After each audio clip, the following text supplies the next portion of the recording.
මගේ නම සංජීව පුත්තුකුමාර. මම ඉන්නේ කොහිලගොල්ලේ. මම දැනට අවුරුදු 7ක කාලයක් සිට ටනල් තමයි කරන්නේ. මට දැන් සෙන්ස් ඇග්‍රෝ ආයතනය එක්ක සම්බන්ධ වුණාගෙන් පස්සේ අවුරුදු 2ක කාලයක් මම සම්බන්ධ වුණා. දැන් මට වතුර දාන්න, පොහොර දාන්න ගොඩක් ලේසි වුණා. මම දැන් දුර ගමනක් ගිහිලා හිටියත් දුර ඉඳලම ෆෝන් එකෙන් ඒ මගේ වැඩ කටයුතු කරගෙන යාමට ඒ ආයතනය සලසා දුන්නා.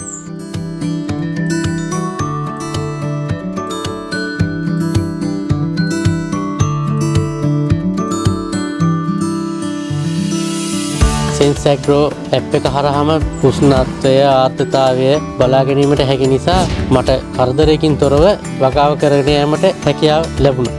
කලින් පොහොර වතුර මම ඕනාවට වඩා ප්‍රමාණයක් දැම්මා. දැන් එහෙම නැහැ. සෙන්ස් ඇග්‍රෝ ආයතනයෙන් දීපු දේවලුත් එක්ක මට පොහොර වතුර ඕන ප්‍රමාණයට දාගන්න පුළුවන්. වැඩි වෙන්නේ නැහැ. මුදලුත් ඉතුරු වෙනවා. වතුරත් ප්‍රමාණයට වැටෙන්නේ. එතකොට වතුරත් වැඩි ප්‍රමාණයක් යන්නේ නැහැ. මම අනිත් පාමස්ලටත් ආරාධනා කරනවා සෙන්ස් ඇග්‍රෝ ආයතනයත් එක්ක සම්බන්ධ වෙන්න කියලා. එතකොට මේ වගේ හොඳ අත්දැකීමක් ලබා ගැනීමට හැකි වෙනවා.